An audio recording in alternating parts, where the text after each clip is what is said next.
Me ahogaba en la madrugada, pero mis 3 hijas bostezaron y me mandaron a dormir. «Tómate una pastilla», dijeron. «Soy Isadora, tengo 74 años y vivo sola». Llamé a la ambulancia y también a mi abogado. El dolor llegó sin avisar, como un ladrón silencioso que se cuela por la ventana.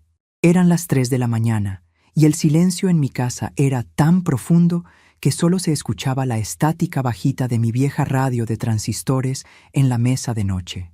Nunca la apago del todo. Me hace compañía desde que enviudé hace 15 años. De pronto, sentí un peso insoportable en el centro del pecho, como si alguien hubiera colocado un yunque sobre mis costillas. El aire se me escapó de los pulmones y un sudor frío y pegajoso me cubrió la frente en cuestión de segundos.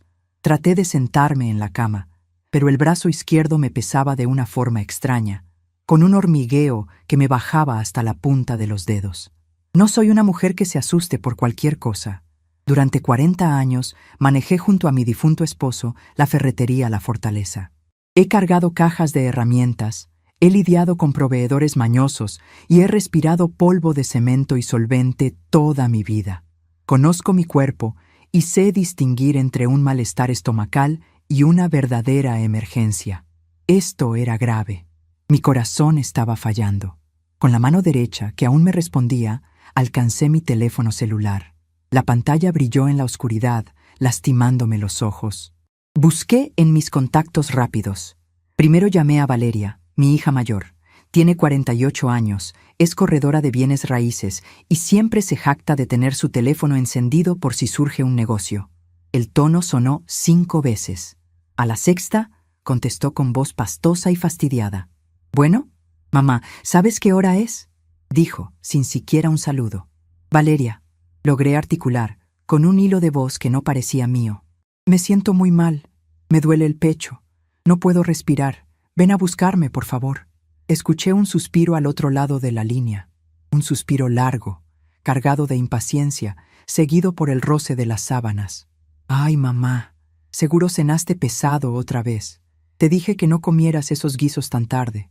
Es de madrugada y tengo sueño. Mañana a primera hora debo mostrar 2 propiedades en una zona exclusiva. Tómate una pastilla para los gases y acuéstate del lado derecho. Si mañana sigues mal, paso a verte al mediodía». «Valeria, te lo suplico, no son gases». Intenté insistir, pero el dolor me cortó la frase. «Mamá, de verdad, me estás despertando a mi marido también. Descansa, nos vemos mañana». Y colgó. El sonido de la llamada finalizada fue como una bofetada en medio de mi agonía. Me quedé mirando la pantalla, sintiendo que el aire me faltaba cada vez más. El pánico empezó a mezclarse con la decepción, pero no tenía tiempo para llorar. Marqué el número de Silvia, la de en medio, 45 años, instructora de yoga, siempre hablando de energías, chakras y empatía universal. Ella entendería, ella vendría, contestó al tercer tono. «Mamá, estoy en medio de mi ciclo de sueño profundo. Romperlo altera toda mi vibración del día», murmuró, con esa voz pausada y condescendiente que usa desde que descubrió los inciensos y los retiros espirituales. «Silvia, creo que me está dando un infarto. Ayúdame», rogué, apretando la tela de mi camisón a la altura del corazón. «Mamá, respira, inhala luz, exhala tensión. Lo que tienes es un ataque de ansiedad. Estás somatizando la soledad.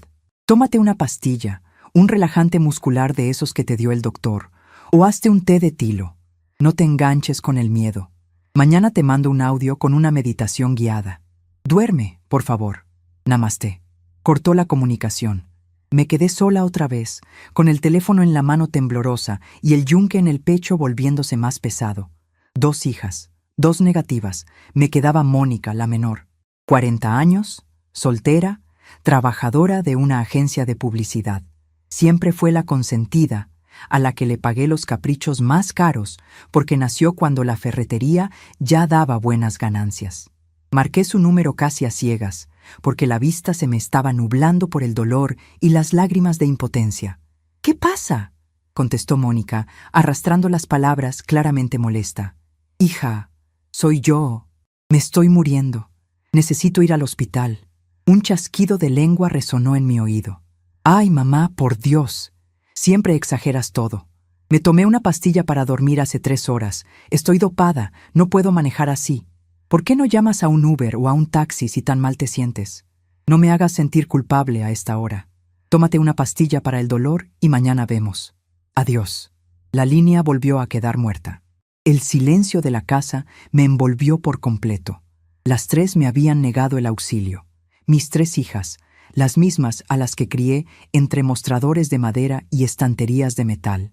Las mismas a las que les pagué universidades privadas para que no tuvieran que ensuciarse las manos como su padre y yo, me estaban dejando morir sola en medio de la madrugada porque tenían sueño. El instinto de supervivencia es una fuerza curiosa. Cuando te das cuenta de que nadie va a venir a salvarte, el cuerpo encuentra reservas de energía en lugares que uno no imagina. Dejé de llorar. La tristeza se congeló de golpe y se transformó en una claridad fría, casi metálica. Marqué el número de emergencias. Le di mis datos a la operadora con una voz que, aunque débil, sonaba firme. Le expliqué mis síntomas. Me dijo que una ambulancia estaba en camino y que no me moviera, pero me moví. Me arrastré fuera de la cama. Con movimientos lentos y calculados, me puse una bata sobre el camisón. Fui hasta la cómoda y tomé mi bolso. Metí mis documentos, mi tarjeta del seguro médico y mis llaves. De un pequeño cuenco de cerámica que tengo sobre el mueble, tomé una tuerca de bronce vieja y desgastada. Era la primera tuerca que mi difunto Arturo vendió en la ferretería hace más de 40 años. La guardé como amuleto. La apreté en mi puño y sentí el metal frío contra mi palma sudorosa. Me daba fuerza. Fui abriendo las puertas de la casa, encendiendo todas las luces a mi paso, preparándole el camino a los paramédicos. Llegué hasta la sala y destrabé la puerta principal. Me senté en el sillón de la entrada, esperando. Cada minuto era una eternidad. El dolor en el pecho seguía ahí, latente, amenazando con apagarme las luces de forma definitiva. A los 15 minutos, vi el destello rojo y azul de las luces de la ambulancia filtrándose por las cortinas. 2 paramédicos entraron corriendo. Uno de ellos, un muchacho joven con cara de cansancio pero con ojos amables, se arrodilló frente a mí. Me tomó la presión, me puso una mascarilla de oxígeno y comenzó a hacerme preguntas mientras me subían a la camilla. ¿Está sola, señora Isadora?, me preguntó el paramédico mientras me aseguraba en la parte trasera de la ambulancia.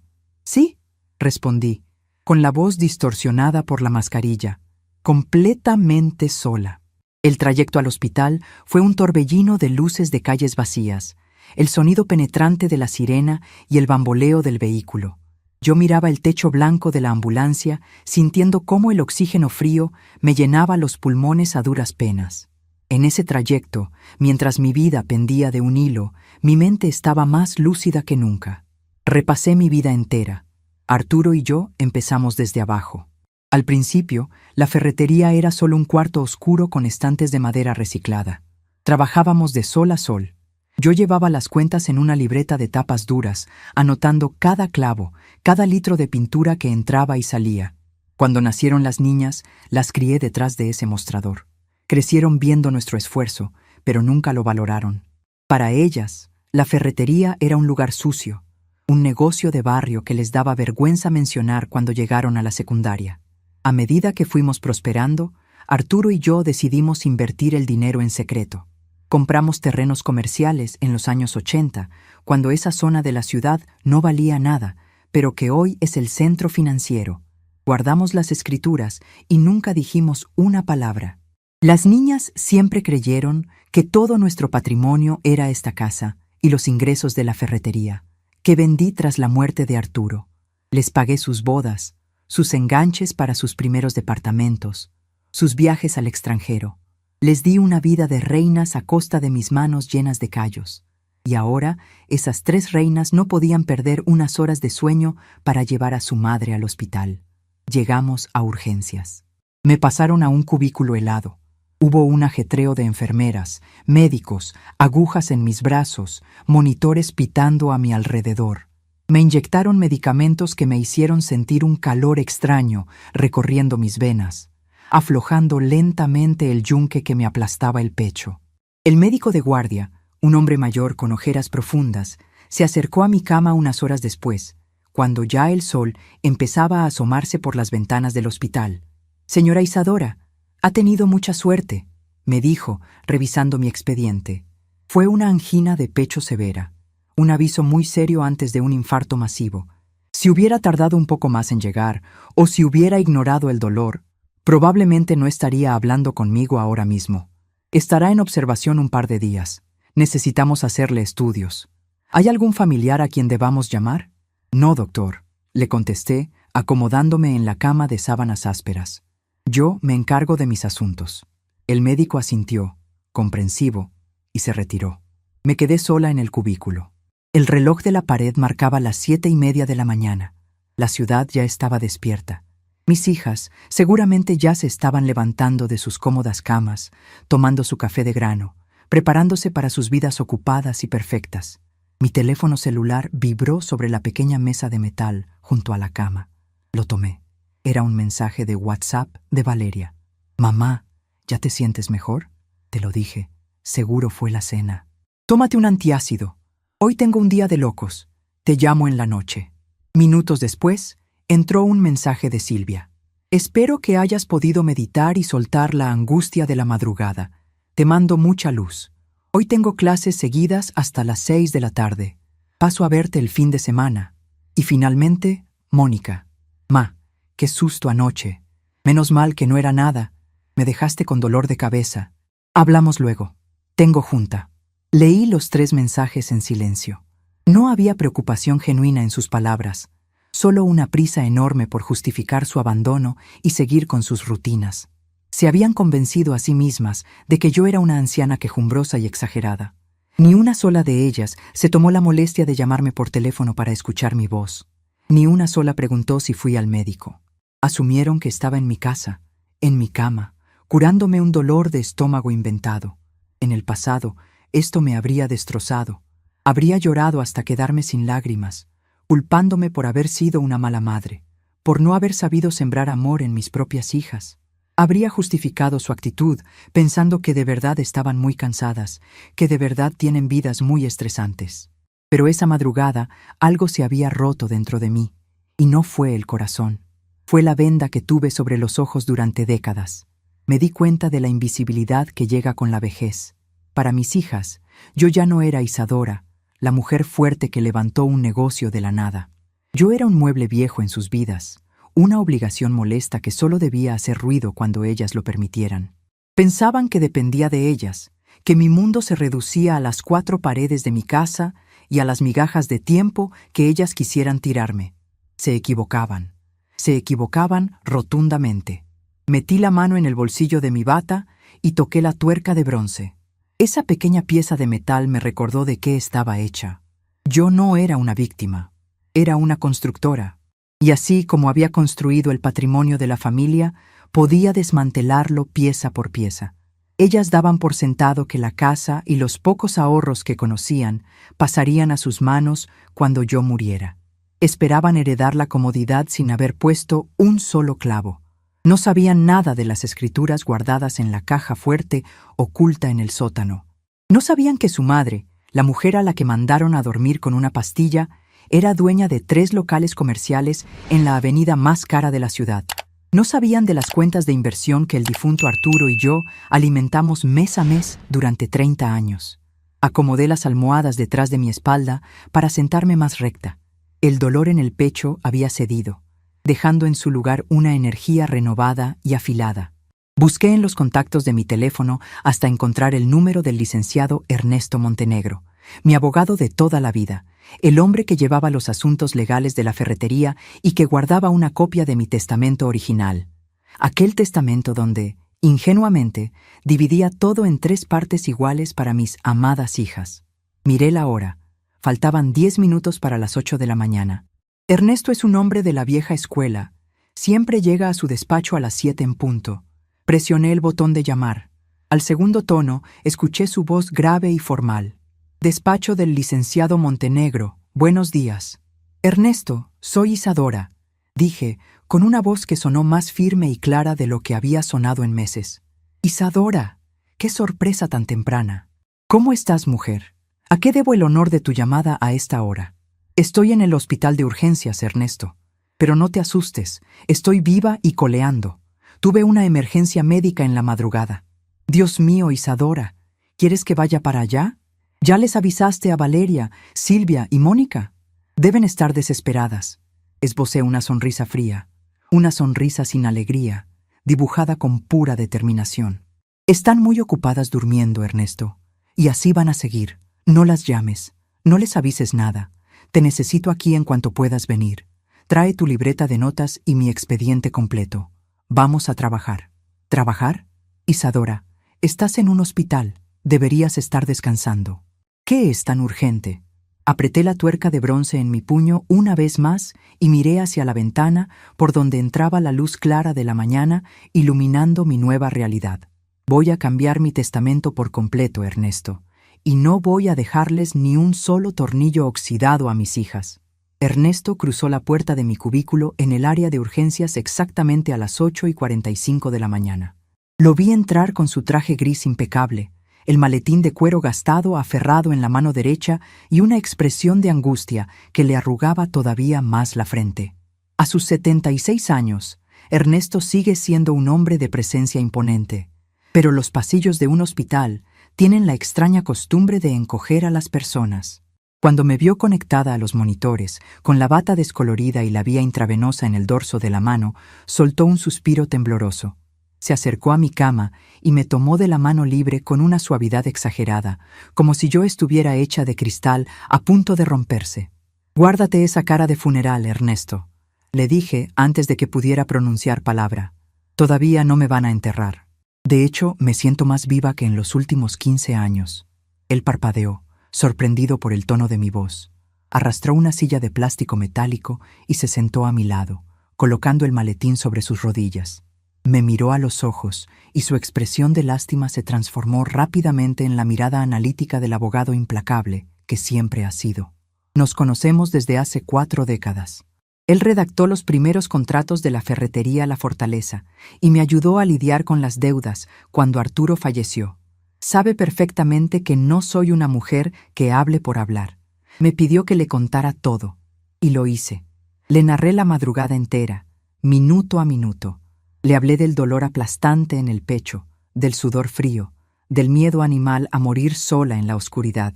Y luego le conté de las llamadas.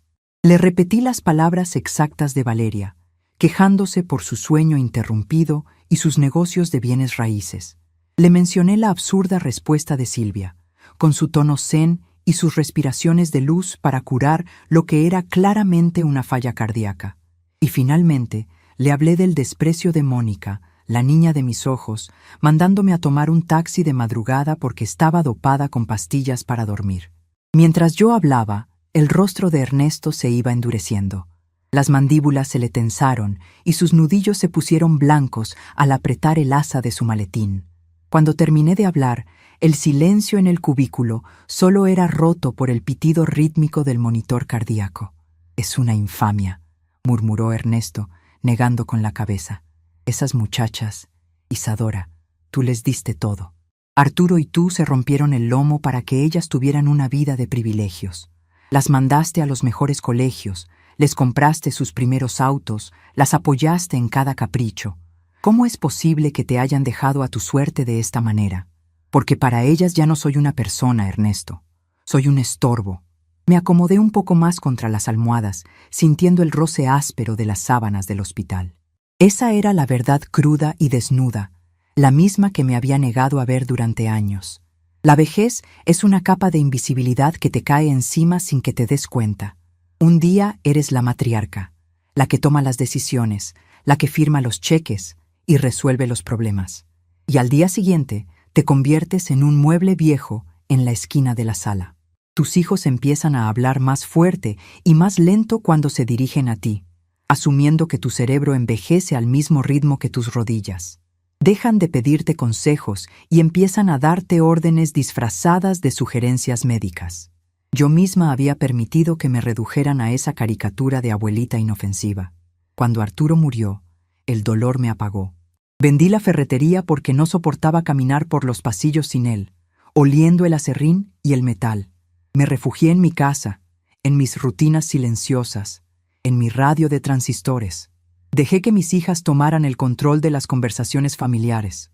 Me callaba cuando Valeria presumía sus ventas millonarias, aunque yo sabía que sus técnicas eran mediocres. Asentía cuando Silvia me daba sermones sobre las energías del universo, ignorando que la verdadera energía es la que se gasta descargando bultos de cemento a las 5 de la mañana. Le aguantaba los desplantes a Mónica porque creía que su estrés de publicista era más importante que mi soledad. Me hice pequeña para que ellas pudieran sentirse grandes.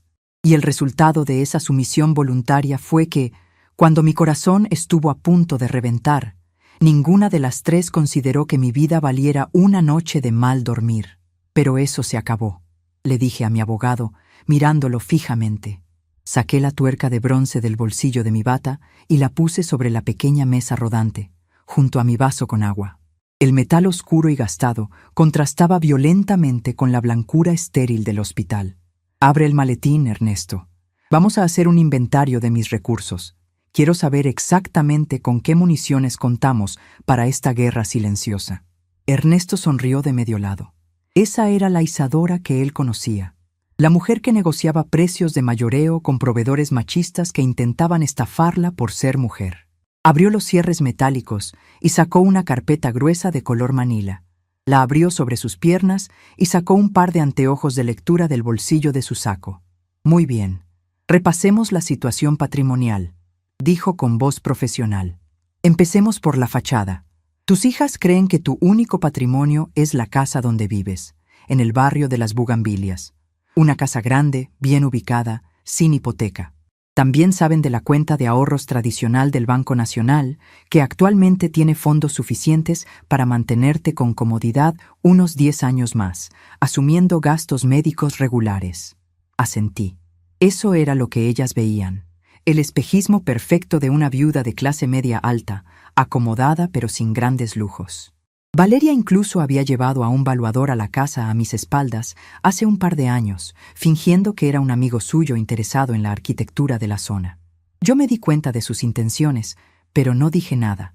Ya estaban repartiéndose los ladrillos antes de que yo cerrara los ojos. Ahora pasemos a la realidad, continuó Ernesto, sacando un segundo bloque de documentos.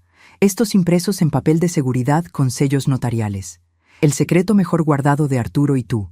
Los 3 locales comerciales en la avenida Las Palmas. Al escuchar ese nombre, una chispa de orgullo me calentó el pecho. En 1982, cuando la crisis económica asfixiaba al país, Arturo y yo tomamos todos los ahorros de la ferretería y compramos 3 terrenos baldíos en una zona llena de tierra y matorrales. Las niñas lloraron ese día porque se ensuciaron los zapatos de charol cuando fuimos a ver los lotes. Nos dijeron que estábamos locos. Lo que nadie vio venir es que la ciudad crecería hacia esa dirección con una ferocidad impresionante. Hoy en día, esos terrenos albergan un banco internacional, un restaurante de cocina de autor y una agencia de autos de lujo. Los contratos de arrendamiento a largo plazo generan una fortuna mensual. El valor comercial de esos 3 locales, sumado a las cuentas de inversión en las que hemos depositado las rentas religiosamente durante los últimos 30 años y los intereses compuestos generados, asciende a una cifra que le quitaría el aliento a cualquiera de tus hijas, confirmó Ernesto, tocando los papeles con respeto. Eres una mujer inmensamente rica, Isadora. Y lo mejor de todo es que las escrituras y las cuentas están a tu nombre en su totalidad, blindadas por los fideicomisos que armamos hace una década. Las 3 se creen muy listas, murmuré, acariciando el borde de la tuerca de bronce con el dedo índice. Valeria jura que es el genio financiero de la familia por vender un par de departamentos al mes. Silvia cobra fortunas por enseñar a respirar a señoras aburridas. Y Mónica diseña campañas para vender cosas que nadie necesita. Creen que el dinero se hace con palabras y presentaciones bonitas en la computadora. No tienen la menor idea de lo que significa construir un imperio tornillo por tornillo. Ernesto me miró por encima de sus anteojos. El testamento actual estipula que, a tu fallecimiento, la totalidad de tus bienes, tanto los conocidos como los ocultos, se dividirán en 3 partes iguales y exactas para Valeria, Silvia y Mónica. Si te hubiera dado un infarto fulminante esta madrugada, Isadora, mañana mismo serían millonarias. La idea me revolvió el estómago más que los medicamentos que me circulaban por las venas. La imagen de mis hijas descubriendo el dinero, celebrando su nueva riqueza mientras mis cenizas aún estuvieran calientes, me llenó de una determinación fría y absoluta. Iban a tomar el dinero que Arturo y yo sudamos, y lo iban a despilfarrar en sus vidas vacías, convencidas de que se lo merecían por el simple hecho de haber nacido de mi vientre. No van a ver ni un solo centavo de ese dinero, Ernesto, ni uno solo. Vamos a cambiar el testamento. El abogado suspiró y se reacomodó en la silla de plástico. Isadora, tienes que entender que la ley tiene sus candados. No puedes simplemente dejar a tus hijas fuera del testamento sin una justificación de peso. Si les dejas cero, si las desheredas por completo sin una causa legal extrema, van a impugnar el documento al instante. Argumentarán que estabas bajo los efectos de los medicamentos, que perdiste la cordura en la vejez, que yo te manipulé. Tienen los recursos y la malicia para arrastrar esto por los tribunales durante años. Por eso te llamé a ti, respondí sin perder la calma. Eres el mejor abogado que conozco y no vas a dejar ningún cabo suelto. No quiero una pelea interminable después de mi muerte. Quiero un plan maestro. Quiero una ejecución quirúrgica. Ernesto asintió, su mente ya trabajando a toda velocidad. Para que el testamento sea absolutamente inexpugnable, tenemos que hacer varias cosas. Primero, voy a traer a un notario público aquí mismo, al hospital. Segundo, necesitamos que 2 médicos especialistas, preferiblemente un psiquiatra y tu cardiólogo tratante, firmen actas certificadas ante el notario de que estás en pleno uso de tus facultades mentales, lúcida, orientada en tiempo y espacio, y actuando por tu propia voluntad y libre de coacción.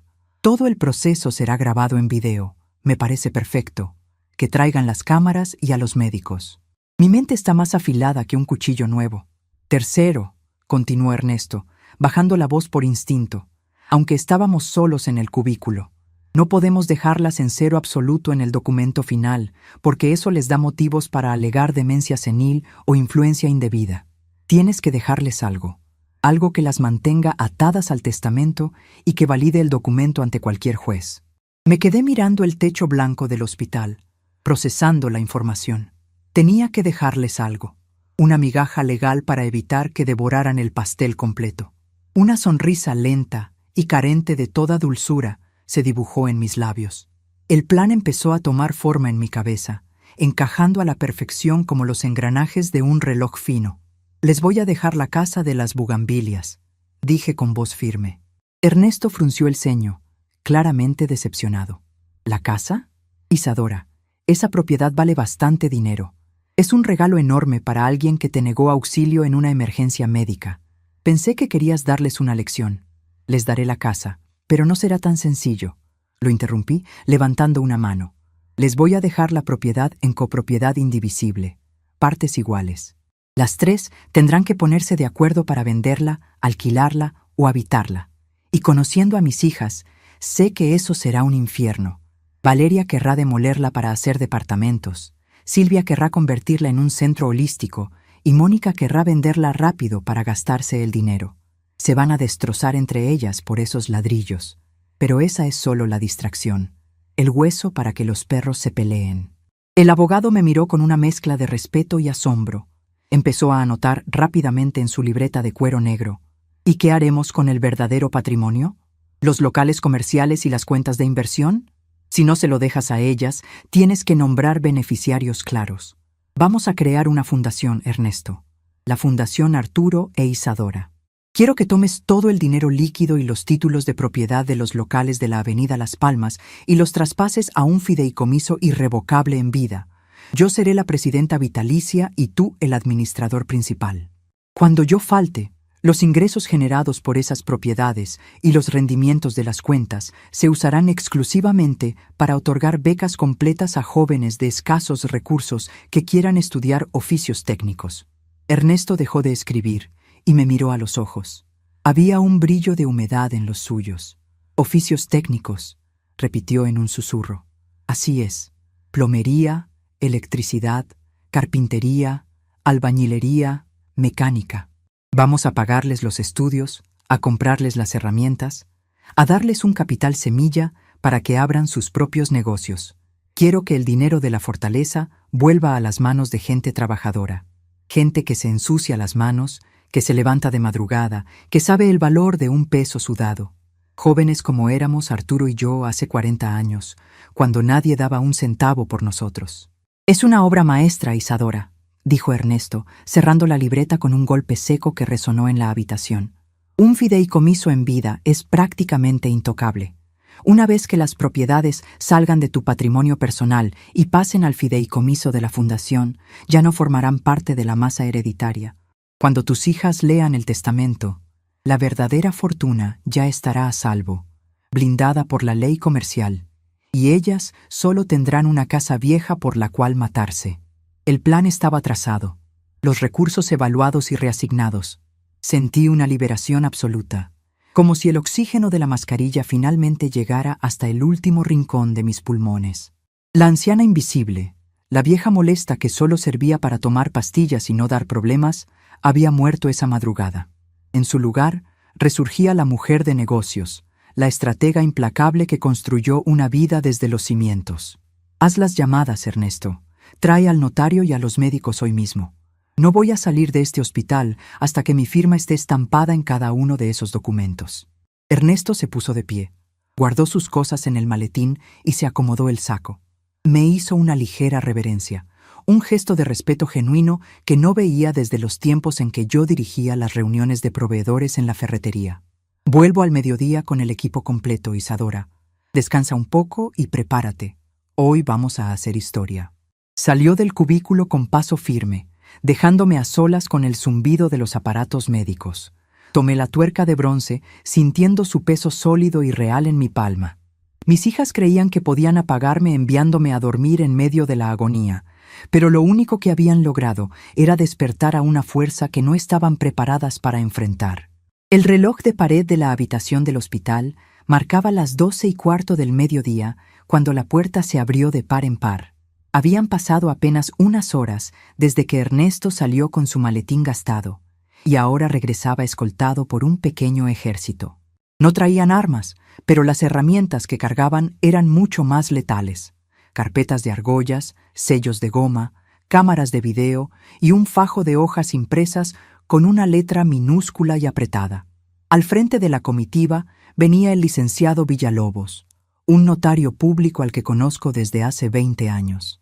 Es un hombre bajito, redondo, que siempre huele a tinta fresca y a loción de lavanda. Detrás de él entraron 2 médicos.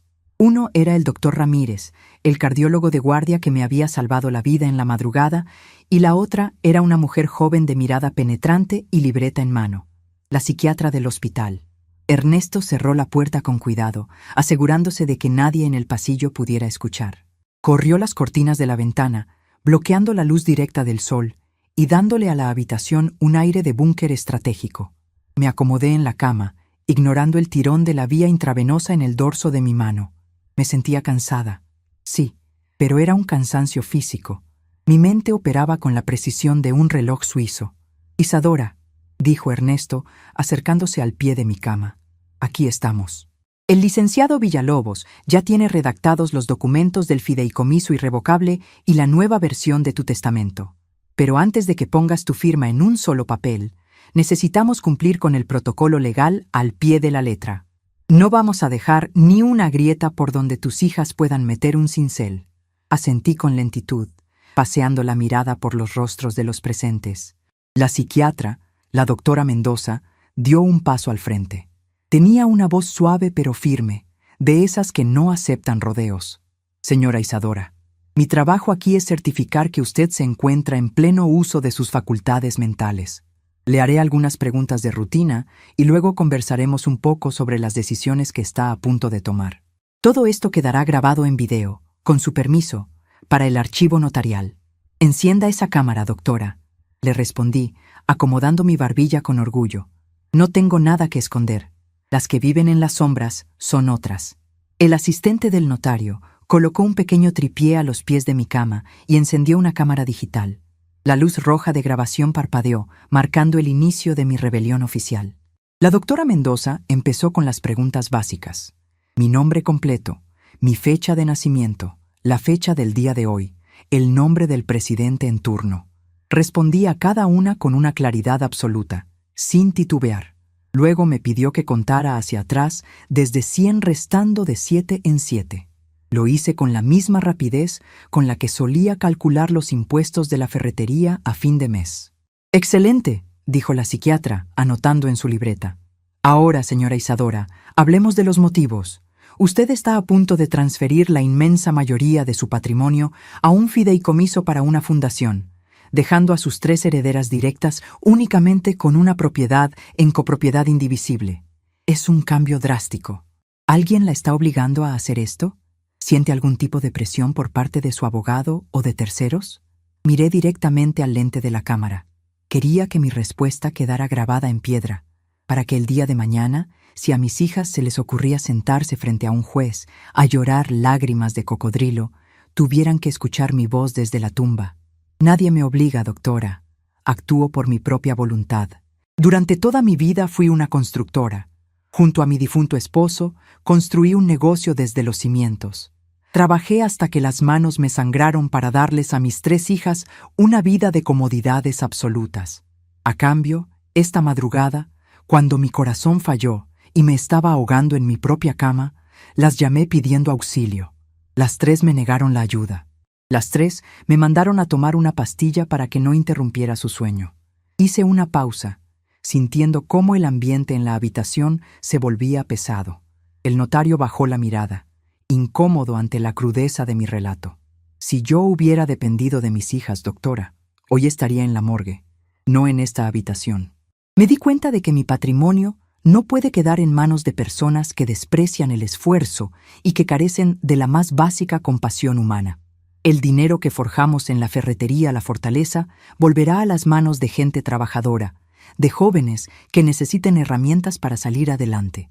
A mis hijas les dejo la casa donde crecieron, para que se peleen por los ladrillos. Es todo lo que merecen. Una estructura vacía, igual que ellas». La psiquiatra asintió lentamente, cerrando su libreta. Intercambió una mirada de profundo respeto con el cardiólogo, quien procedió a certificar que los medicamentos que me habían administrado para la angina de pecho no alteraban mi juicio ni mi capacidad de toma de decisiones. Una vez que los médicos firmaron sus dictámenes y pusieron sus sellos, llegó el turno del notario. Villalobos comenzó a leer el documento de creación del fideicomiso. El lenguaje legal era denso, lleno de cláusulas sobre administración de bienes, rentas comerciales y rendimientos de cuentas de inversión. Escuché cada palabra con atención. Estaba desmantelando mi imperio secreto frente a una cámara de video, sacando las propiedades de la avenida Las Palmas de mi nombre para entregárselas a una entidad jurídica intocable.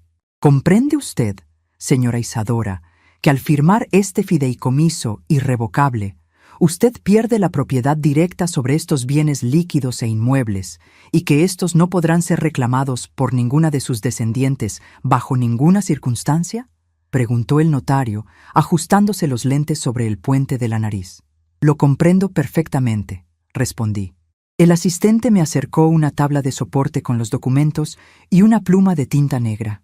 Tomé la pluma con la mano derecha. Mis nudillos estaban un poco hinchados por los años, pero mi pulso era firme. Estampé mi firma en cada una de las hojas. Isadora Fuentes, letra por letra, trazo por trazo. Con cada firma sentía que una cadena invisible se rompía. Estaba desheredando la avaricia y premiando el futuro. Cuando terminamos con el fideicomiso, pasamos al testamento. La redacción era exquisita.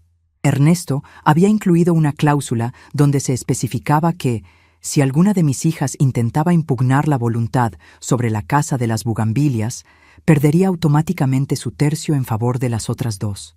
Una trampa perfecta para mantenerlas ocupadas destrozándose entre sí. Firmé el último papel y solté la pluma. Un silencio solemne invadió la habitación del hospital. La ejecución silenciosa estaba completa. Ernesto recogió los documentos, los ordenó con meticulosidad y los guardó en su maletín de cuero. El sonido de los broches metálicos al cerrarse fue como el martillazo de un juez dictando sentencia. «Todo está en orden, Isadora», dijo Ernesto acercándose para tomarme la mano. El fideicomiso queda activado a partir de este momento. El Nuevo Testamento entra en el registro notarial hoy mismo por la tarde. Estás blindada. Les agradecí a todos. Los médicos y el notario se despidieron con corteses movimientos de cabeza y salieron de la habitación. Ernesto se quedó un momento más, mirándome con una mezcla de orgullo y nostalgia. ¿Estás lista para lo que viene?, me preguntó en voz baja. Más lista que nunca. Ahora vete, Ernesto. Tienes trabajo que hacer en la notaría, y yo tengo que prepararme para recibir a las viudas desconsoladas. Me quedé sola. El reloj marcaba las 2 de la tarde. El hospital entró en esa calma extraña que sigue a la hora de la comida, donde solo se escuchan los pasos amortiguados de las enfermeras en el pasillo. Deslicé la mano izquierda hacia el bolsillo de mi bata y toqué la tuerca de bronce, mi amuleto, el símbolo de mi nueva victoria. Me acomodé en la cama y cerré los ojos, permitiéndome descansar de verdad por primera vez en muchas horas. Sabía que mis hijas no tardarían en aparecer. El horario de visitas vespertinas comenzaba a las 6 de la tarde, y ninguna de las 3 dejaría pasar la oportunidad de hacer un acto de presencia para limpiar sus conciencias. Y no me equivoqué. A las 6:15, escuché el repiqueteo inconfundible de unos tacones caros acercándose por el pasillo. La puerta se abrió con un empujón brusco. Era Valeria. Llevaba un traje sastre color arena, impecable, y sostenía su teléfono celular en una mano, como si fuera una extensión de su propio cuerpo. Detrás de ella, flotando en un vestido de lino blanco que desentonaba por completo con el entorno clínico, entró Silvia. Traía un collar de piedras de colores y el ceño fruncido. Al final, arrastrando los pies y masticando chicle con la boca entreabierta, apareció Mónica. Las 3 se detuvieron a los pies de mi cama, mirándome como si yo fuera una exhibición de museo que no entendían del todo. «¡Mamá!», empezó Valeria, guardando por fin el celular en su bolso de diseñador. «¡Qué susto nos diste! ¿Por qué no nos dijiste que era algo serio? Cuando llamé al hospital al mediodía y me dijeron que estabas internada en cardiología, casi me da un infarto a mí. Tuve que cancelar la firma de un contrato importantísimo». El cinismo de su declaración flotó en el aire, pesado y tóxico. Yo la había llamado de madrugada, ahogándome, y ella me mandó a tomar pastillas para los gases. Y ahora tenía el descaro de culparme por no haber sido más explícita. Tragué saliva y dejé caer los hombros, adoptando la postura de la anciana frágil y asustada que ellas necesitaban que yo fuera. Este era mi papel en la obra de teatro, y lo iba a interpretar a la perfección. «¡Ay, hijas mías!», dije, haciendo que mi voz sonara un poco más débil de lo que realmente estaba. «Tienen razón. Perdonen por haberlas preocupado. Ya saben cómo nos ponemos los viejos. Me asusté mucho en la oscuridad. El doctor dice que fue un aviso, una angina de pecho». Silvia dio un paso adelante y sacó un pequeño cuarzo rosa de su bolsillo. Lo colocó sobre la mesa de metal, justo al lado de mi vaso de agua. «Mamá, los hospitales están llenos de energía estancada. Tienes que visualizar tu corazón envuelto en una luz verde esmeralda. Te lo dije en la madrugada, la ansiedad te está consumiendo. Si me hubieras hecho caso y hubieras hecho las respiraciones que te indiqué, tal vez no habrías tenido que llamar a la ambulancia y hacer todo este alboroto. El miedo es el que enferma al cuerpo». Me mordí la lengua con tanta fuerza que casi sentí el sabor a sangre. Quería gritarle que la luz esmeralda no destapa las arterias coronarias, que su charlatanería era una falta de respeto a la ciencia y a mi dolor. Pero me contuve. Acaricié la tuerca en mi bolsillo.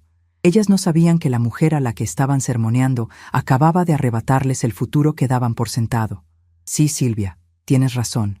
Debo aprender a controlar mis nervios», respondí, bajando la mirada con falsa sumisión. Mónica resopló desde el fondo de la habitación, cruzándose de brazos. «Pues menos mal que no pasó a mayores, mamá. Pero de verdad, no puedes andar tomando taxis o ambulancias sola a esas horas de la madrugada. Es peligrosísimo. Además, ¿ya viste cómo está el tráfico? Tardamos casi 1 hora en llegar desde la oficina, y el café de la máquina de allá afuera sabe a agua hervida con tierra. Lo siento, mi niña, no quería causarles molestias en sus trabajos». «Sé que las 3 son mujeres muy ocupadas», murmuré, observándolas con atención. Estaban incómodas.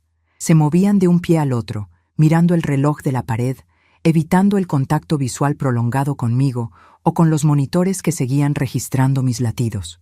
No sentían empatía, sentían obligación. Habían venido a marcar la casilla de buenas hijas en sus agendas mentales para poder seguir con sus vidas sin culpa.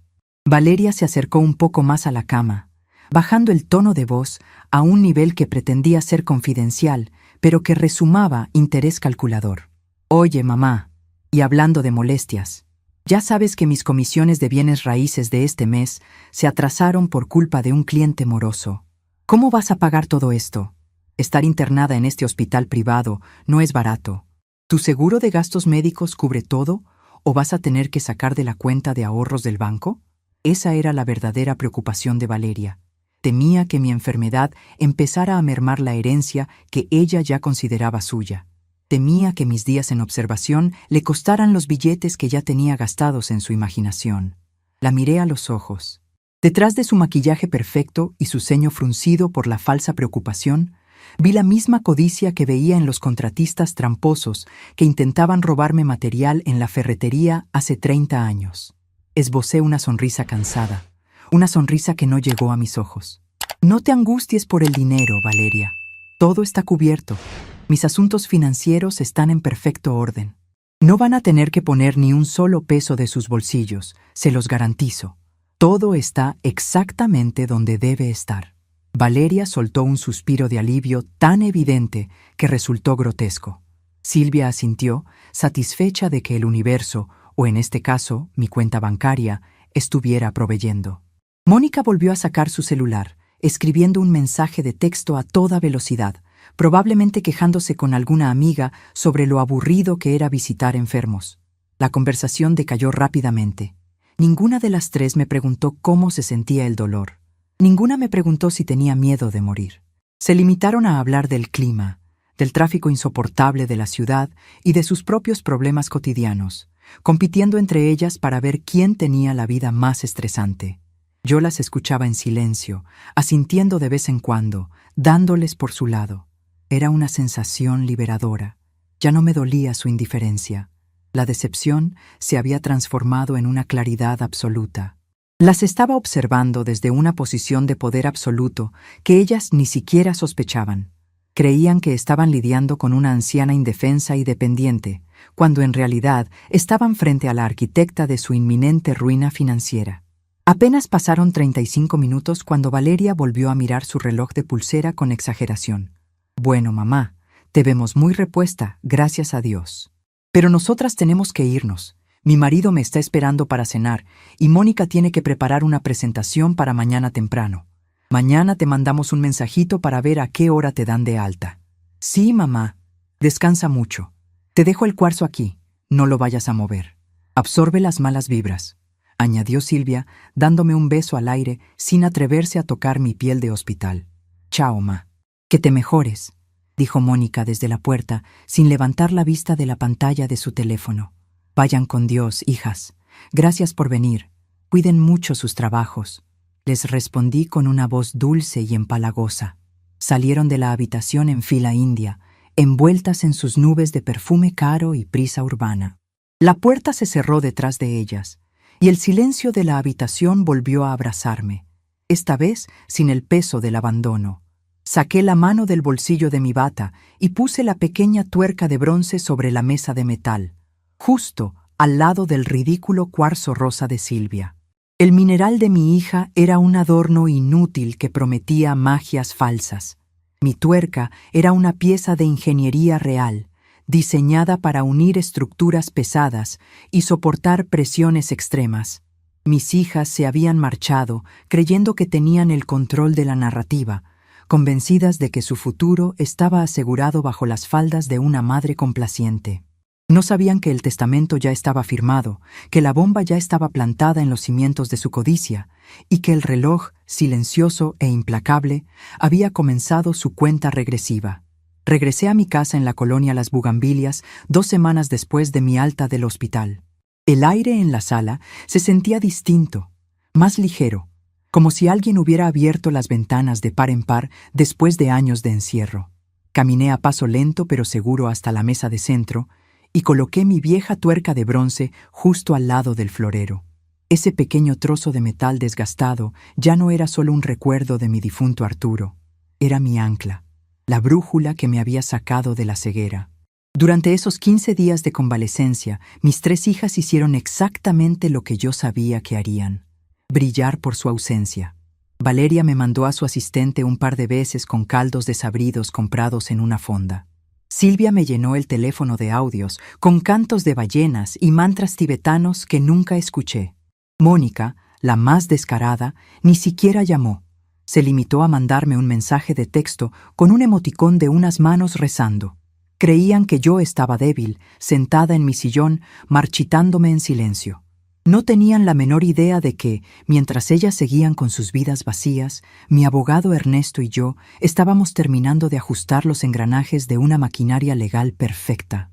El miércoles por la mañana, le pedí a Ernesto que enviara una citación formal a las 3. El asunto del correo electrónico fue redactado con una frialdad calculada.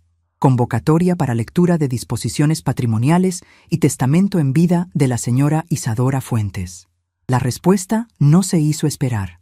El olor a dinero fácil tiene el poder de resucitar hasta a los muertos, y mis hijas no fueron la excepción. En menos de 2 horas, las 3 habían confirmado su asistencia para el viernes a las 4 de la tarde en el despacho de Ernesto. De pronto, sus agendas apretadas, sus negocios inmobiliarios, sus retiros espirituales y sus campañas publicitarias mágicamente encontraron un espacio libre. El viernes llegué al despacho de Ernesto media hora antes. Me vestí con un traje sastre color perla que no usaba desde hacía años. Me apliqué un poco de labial rojo y me peiné con cuidado. Cuando me miré en el espejo del recibidor, no vi a la anciana asustada de la madrugada del infarto. Vi a la dueña de la ferretería La Fortaleza. Me senté en la cabecera de la enorme mesa de caoba en la sala de juntas. Ernesto se ubicó a mi derecha, con su maletín de cuero y una pila de carpetas perfectamente alineadas. A las 4 en punto, la puerta se abrió. Valeria entró primero, pisando fuerte con sus tacones de diseñador, luciendo una sonrisa ensayada que no le llegaba a los ojos. Detrás de ella venía Silvia, envuelta en un chal de lana cruda, frotando unas cuentas de madera entre sus dedos. Mónica cerró la marcha, sosteniendo un vaso de café helado y mirando la pantalla de su celular con fastidio. «Ay, mamá, ¿qué formalidad es esta?», dijo Valeria, acercándose para darme un beso rápido en la mejilla que apenas me rozó. «Me parece excelente que por fin decidas soltar las riendas. Con tu problema del corazón, lo mejor es que nosotras nos hagamos cargo de todo para que tú solo descanses». «Exacto, mamá», secundó Silvia, tomando asiento lo más lejos posible del aire acondicionado. El apego a lo material bloquea la sanación. Al entregarnos la administración de tus bienes, estás liberando tu karma. Es un acto de amor inmenso. Mónica se dejó caer en una silla de piel y suspiró. Solo espero que esto sea rápido. Tengo una cena con un cliente a las 6 y el tráfico está imposible. ¿Dónde firmamos y ya? Las miré en silencio durante unos segundos largos. Sus rostros reflejaban una avaricia tan evidente que me dio vergüenza ajena. Acomodé mi tuerca de bronce sobre la mesa de caoba. El sonido metálico resonó en la sala, atrayendo la mirada de las 3. «No han venido a firmar nada todavía, muchachas», dije con una voz tranquila y firme. «Han venido a escuchar. Ernesto, por favor». El abogado se acomodó los anteojos y abrió la primera carpeta. Aclaró su garganta con esa autoridad solemne que lo caracteriza. «Buenas tardes, señoras. Como representante legal de su madre, he sido instruido para comunicarles las nuevas disposiciones sobre su patrimonio. Empezaremos por la residencia ubicada en la colonia Las Bugambilias». Valeria se enderezó en su silla. Los ojos le brillaron con la anticipación de un depredador. «Esa casa es enorme», interrumpió Valeria, sin poder contenerse. «Pero el diseño es viejísimo. Yo ya tengo a un inversionista que nos la compra como terreno. La demuelen, levantamos un edificio de 6 departamentos de lujo y triplicamos el valor. Yo les cobro una comisión mínima por la gestión, por supuesto, por ser familia». «¡De ninguna manera!», saltó Silvia, golpeando la mesa con sus cuentas de madera. «Esa casa tiene la energía de nuestra infancia. Yo voy a convertirla en un centro de sanación holística. Puedo darles un porcentaje de las ganancias de los talleres de alineación de chakras. Mónica soltó una carcajada burlona y agitó su vaso de café. Por favor, Silvia, nadie va a pagar por tus locuras de incienso. Yo voto con Valeria, pero quiero mi parte en efectivo ya mismo. Necesito liquidar el crédito de mi camioneta y quiero irme a Europa en verano. Silencio, ordenó Ernesto, levantando una mano. La señora Isadora ha estipulado que la propiedad de las bugambilias pasará a ser de ustedes en copropiedad indivisible en partes exactamente iguales. Sin embargo, hay una cláusula de hierro. La propiedad no puede ser vendida, modificada ni habitada sin el consentimiento unánime y firmado de las tres. Si alguna de ustedes interpone una demanda civil para forzar la venta o la división del bien, perderá automáticamente su tercio, el cual se repartirá entre las otras dos. Las tres se quedaron mudas. Se miraron entre ellas, procesando la trampa en la que acababan de caer. Les estaba entregando un castillo, pero las estaba obligando a vivir encadenadas en el calabozo. Sabían perfectamente que jamás se pondrían de acuerdo en nada. «Esto es absurdo, mamá», reclamó Valeria, con la vena del cuello a punto de estallar. «Nos estás atando de manos. Nos vamos a pasar la vida peleando por unos ladrillos viejos». «Es un regalo, Valeria. Lo que hagan con él es su problema», respondí, entrelazando las manos sobre mi regazo. Pensé que, como hermanas que se aman tanto, llegar a un acuerdo sería sencillo. El sarcasmo en mi voz fue como una bofetada. Mónica dejó de mirar su celular por primera vez en toda la tarde. «Bueno, como sea», dijo Mónica tragando saliva. «Esa es solo la casa. ¿Qué hay de las cuentas de banco? ¿Los seguros? ¿Los ahorros de la ferretería? Papá y tú siempre fueron unos tacaños. Seguro hay una buena cantidad guardada en el Banco Nacional». Valeria asintió enérgicamente, recuperando la postura de mujer de negocios. «Exacto. La casa es lo de menos. Queremos saber el estado de la liquidez». «Mamá, tú estás enferma. Esos fondos deben pasar a cuentas a nuestro nombre para evitar el congelamiento de bienes si te llega a dar otro infarto que, Dios no lo quiera, sea el definitivo». La frialdad con la que Valeria hablaba de mi muerte me confirmó que no me estaba equivocando en absolutamente nada. Asentí hacia Ernesto. Era el momento. Ernesto cerró la primera carpeta y abrió una mucho más gruesa, con el sello notarial brillando bajo la luz de las lámparas. «Pasemos a la segunda parte del patrimonio», dijo Ernesto, y su tono de voz cambió, volviéndose más denso. «Me refiero a los 3 locales comerciales ubicados en la avenida Las Palmas, actualmente arrendados a una sucursal bancaria, un restaurante de alta gama y una agencia automotriz, así como las cuentas de inversión de alto rendimiento asociadas a dichas rentas durante las últimas 3 décadas». El silencio que cayó en la sala fue absoluto. Valeria se quedó con la boca medio abierta, parpadeando rápidamente. Como corredora de bienes raíces, conocía a la perfección el valor astronómico de 1 metro cuadrado en la avenida Las Palmas. «¿Locales en Las Palmas?», susurró Valeria, con la voz quebrada por el impacto. Eso vale una fortuna incalculable». «¿De qué estás hablando, Ernesto? Mis padres nunca tuvieron propiedades ahí. Ellos solo tenían esa ferretería mugrosa». «Tu padre y yo compramos esos terrenos con el sudor de esa ferretería mugrosa que tanto desprecias, Valeria». La interrumpí, clavando mi mirada en la suya. «Ustedes se quejaban del aserrín en sus zapatos, mientras nosotros cimentábamos un imperio en secreto para que ustedes nunca tuvieran que pasar hambre». Silvia se llevó las manos al pecho, olvidándose por completo de su aura zen. «Mamá, somos millonarias», jadeó con los ojos abiertos de par en par. «El universo nos está recompensando». «El universo no tiene nada que ver aquí, Silvia», dijo Ernesto, cortando su celebración de tajo. «Déjenme terminar la lectura. La señora Isadora, en pleno uso de sus facultades mentales, ha transferido la totalidad de esas propiedades, así como las cuentas de inversión, a un fideicomiso irrevocable en vida».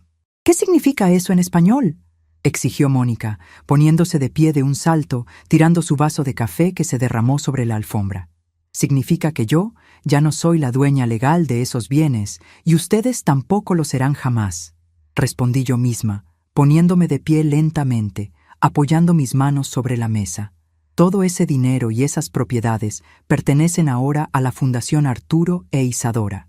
Una institución que se dedicará exclusivamente a pagar becas completas a jóvenes de escasos recursos que quieran estudiar oficios técnicos, plomería, electricidad, albañilería.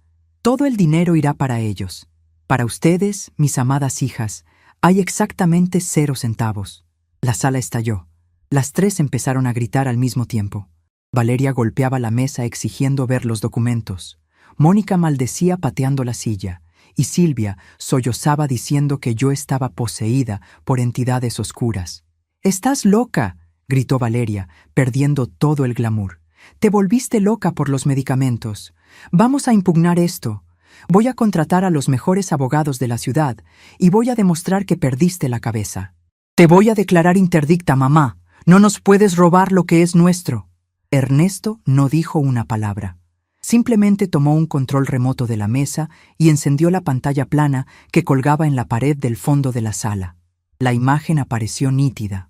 Era yo, sentada en la cama del hospital, con la bata descolorida, mirando fijamente a la cámara. Junto a mí estaban el notario y la psiquiatra.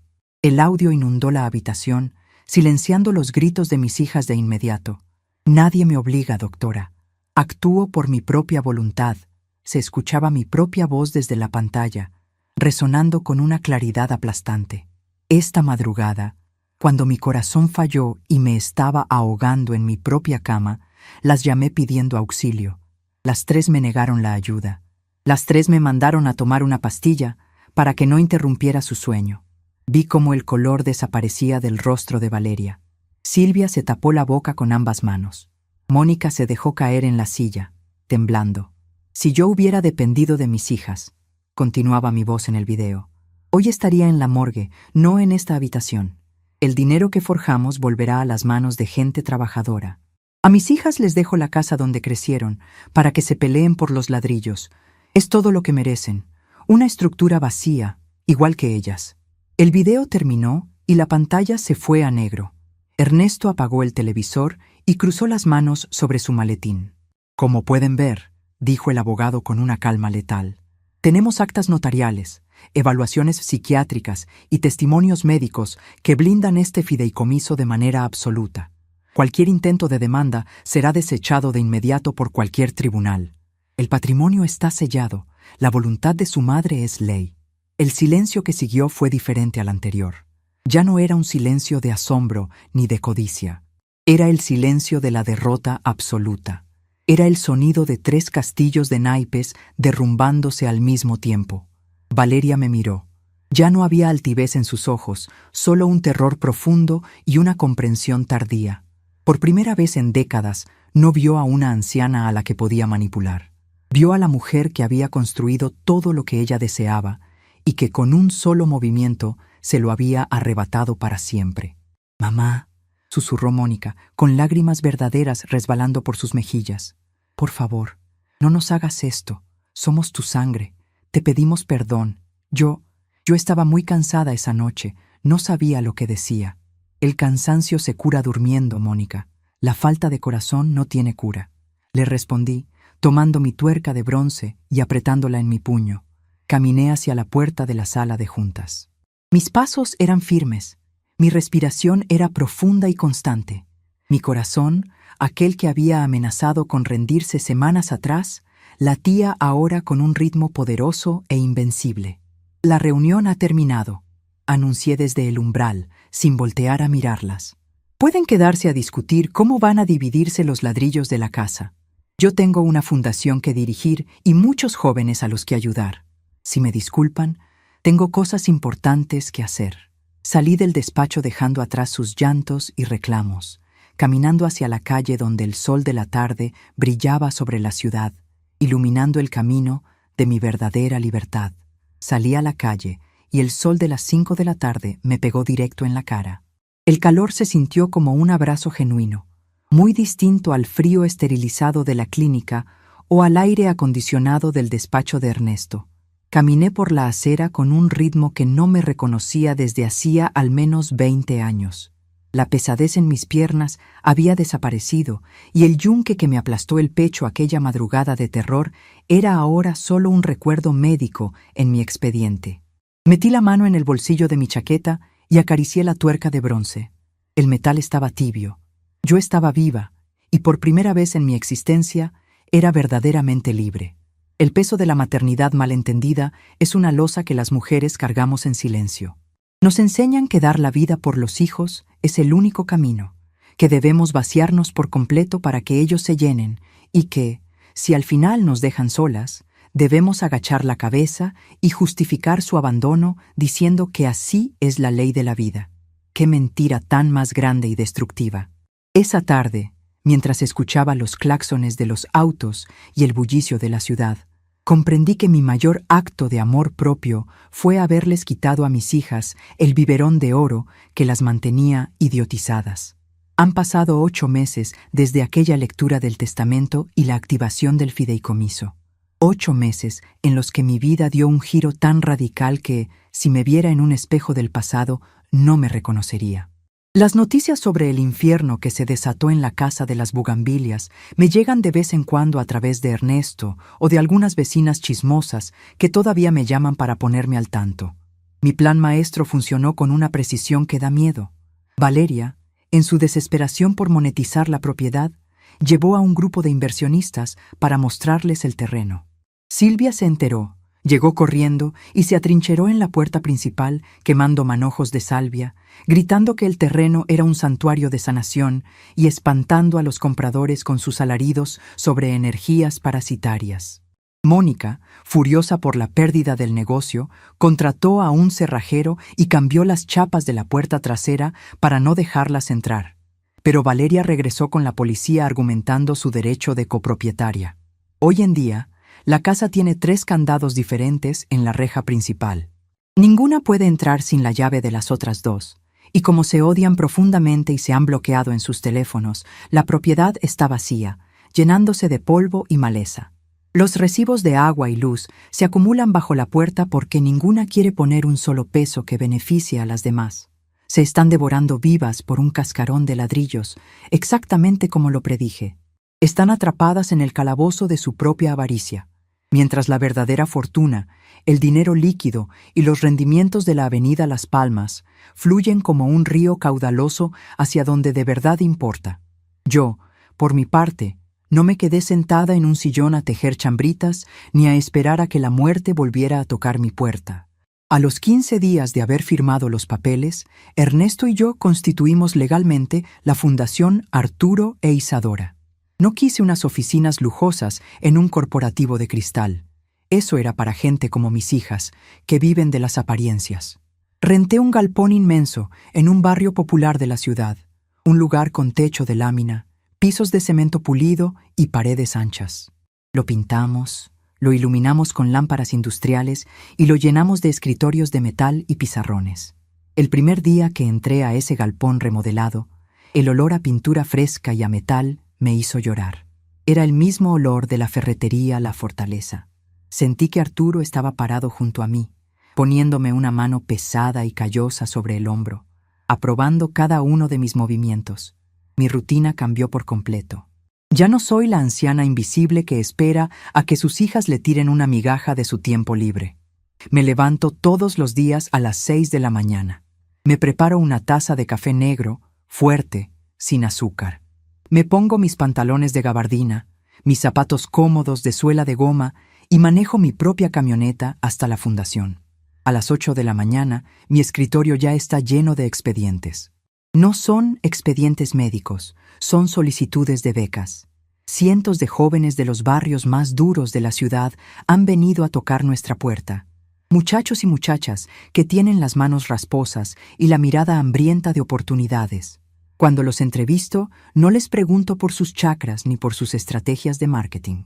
Les pregunto si le tienen miedo al trabajo pesado, si están dispuestos a levantarse de madrugada para aprender a soldar, a instalar tuberías, a reparar motores de combustión o a levantar muros de carga. A los que me sostienen la mirada y me dicen que sí, les cambiamos la vida.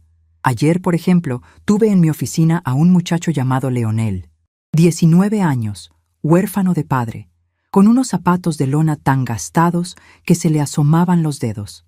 Quería estudiar electromecánica, pero trabajaba 12 horas en un mercado cargando bultos de verduras para mantener a su madre enferma. Me contó su historia sin soltar una sola lágrima, con una dignidad que me encogió el corazón. Me recordó tanto a los inicios de mi esposo, cuando comíamos pan duro con café para poder comprar el primer lote de martillos para el negocio. Aprobé su beca completa en ese mismo instante. Le entregamos un cheque mensual para sus gastos, le pagamos la inscripción en el mejor instituto técnico de la ciudad y lo llevé personalmente a comprar su primera caja de herramientas. Cuando le puse en las manos un estuche profesional de llaves de cromo vanadio, el muchacho se quebró. Lloró abrazado a esa caja de metal como si fuera un tesoro sagrado, y me dio las gracias con una sinceridad que me lavó el alma. Esa es la diferencia. Mis hijas recibían autos del año y se quejaban del color de la tapicería. Leonel recibió unas llaves de tuercas y sintió que le había entregado las llaves del mundo. La sociedad tiene una forma muy cruel de tratar a las mujeres en la vejez. Te van quitando el volumen de la voz poco a poco. Asumen que porque tienes el pelo blanco y la piel arrugada, tu cerebro ya no procesa, tu voluntad no cuenta y tu único propósito es no dar problemas. Los médicos te hablan como a una niña boba. Los cajeros del banco te miran con impaciencia y tu propia familia te convierte en un adorno molesto de la sala. Yo permití que me hicieran eso durante 15 años. Me tragué mi carácter, apagué mi inteligencia y me hice pequeña para no estorbar el brillo falso de Valeria, Silvia y Mónica. Pero el infarto me devolvió la vista. Descubrí que el poder no se pierde con los años, simplemente se olvida dónde se guardó. Al tomar el control total de mi patrimonio, no solo recuperé mis bienes, recuperé mi identidad. Hoy, los gerentes de los bancos me reciben en la puerta cuando llego a revisar los estados de cuenta del fideicomiso. Los proveedores de maquinaria me hablan con un respeto reverencial, sabiendo que doña Isadora no tolera sobreprecios ni materiales de segunda. Las autoridades del barrio me invitan a las asambleas vecinales porque saben que la fundación está sacando a los jóvenes de las calles y metiéndolos a los talleres. Dejé de ser la viuda enfermiza para convertirme en la matriarca de hierro que siempre fui. Mis hijas intentaron una última jugada hace un par de meses. Me enviaron a un abogadoucho de 5ª categoría, un hombre de traje barato que sudaba mucho, para intentar asustarme con una demanda por daño moral y manipulación financiera. Lo recibí en mi oficina de la fundación, rodeada de planos arquitectónicos y facturas de tornillería. Lo dejé hablar durante 10 minutos, escuchando sus amenazas vacías de llevarme a los tribunales. Cuando terminó de hablar, saqué de mi cajón una copia certificada del acta constitutiva del fideicomiso irrevocable y los peritajes psiquiátricos que grabamos en el hospital. Se los deslicé sobre el escritorio de metal. Le dije a ese abogado que si se atrevía a presentar un solo papel en un juzgado, yo misma me encargaría de contrademandar a mis 3 hijas por abandono de persona mayor, un delito penal que las podría meter en la cárcel, usando como prueba los registros de llamadas a los servicios de emergencia y mis propios testimonios médicos de aquella madrugada. Les sugerí que regresara con sus clientas y les dijera que dejaran de rascarle los testículos al tigre, porque el tigre ya no estaba sedado. El hombre palideció, guardó sus papeles temblando y salió corriendo del galpón, tropezando con una máquina soldadora. No volví a saber de ellas. La soledad, que antes me aterraba, ahora es mi mayor lujo. Regreso a mi pequeño departamento, un lugar modesto que renté cerca de la fundación, y encuentro una paz inquebrantable. Ya no tengo mi vieja radio de transistores encendida toda la noche para engañar al silencio. Ahora el silencio es mi compañero, un espacio limpio donde puedo pensar en los proyectos del día siguiente. Mi corazón late con la fuerza de un motor bien afinado. Mis médicos están asombrados. Dicen que mis niveles de presión arterial son los de una mujer de 50 años. No entienden que la mejor medicina para el cuerpo humano no viene en cápsulas, sino en la sensación absoluta de tener un propósito y no deberle nada a nadie. Hoy es un día especial. En unas horas tendremos la primera ceremonia de graduación de nuestros cursos rápidos de capacitación. 45 hombres y mujeres de todas las edades recibirán sus certificados oficiales como electricistas y plomeros de primera categoría. Hemos montado una tarima sencilla en el centro del galpón, rodeada de las herramientas que ellos mismos aprendieron a dominar. Camino por los pasillos vacíos antes de que lleguen los invitados. Paso la mano por las mesas de trabajo de madera rústica, sintiendo las marcas de las sierras y los golpes de los martillos.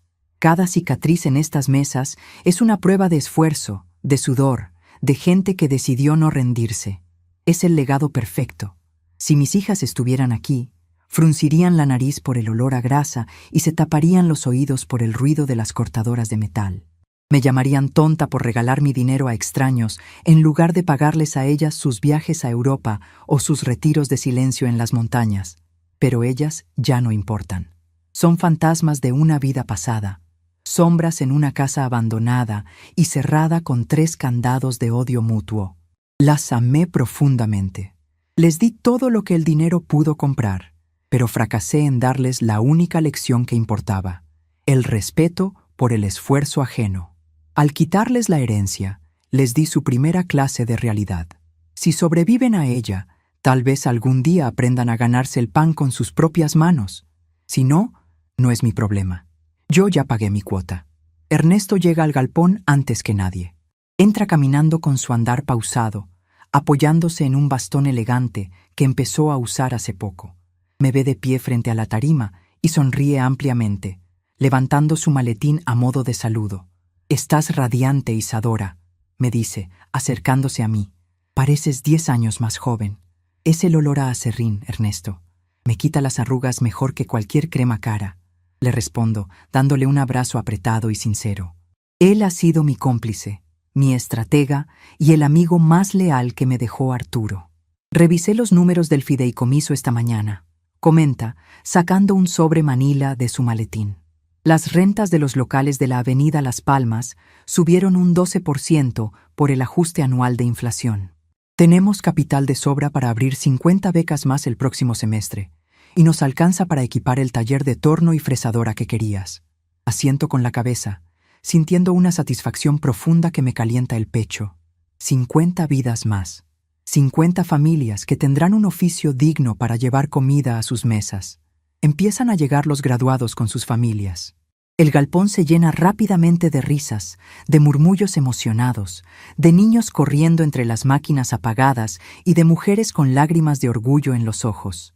Veo a Leonel entrar abrazando a su madre, vestido con una camisa limpia y bien planchada, sosteniendo su certificado como si fuera un título nobiliario.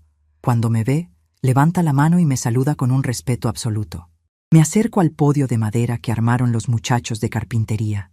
No tengo un discurso escrito en papel. No lo necesito. Tomo el micrófono y miro a las decenas de rostros iluminados que tengo frente a mí.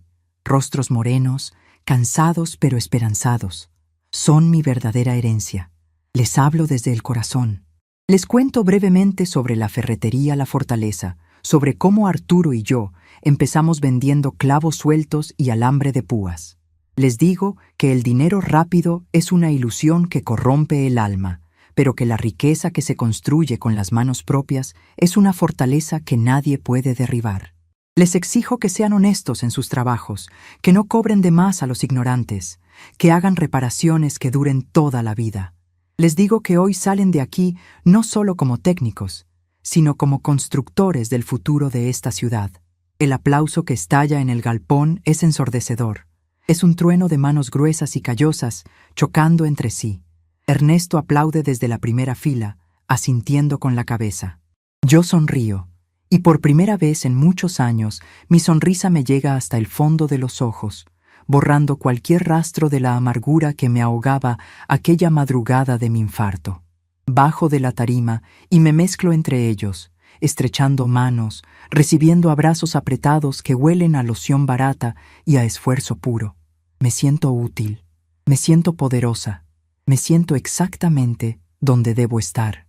Horas más tarde, cuando el galpón se vacía y las luces industriales comienzan a apagarse una por una, regreso a mi oficina privada. El lugar está en silencio, pero es un silencio vibrante, cargado de promesas y de trabajo por hacer. Me quito la chaqueta, la cuelgo en el respaldo de la silla y me acerco al gran escritorio que domina la habitación. Meto la mano en el bolsillo de mi pantalón y saco mi amuleto.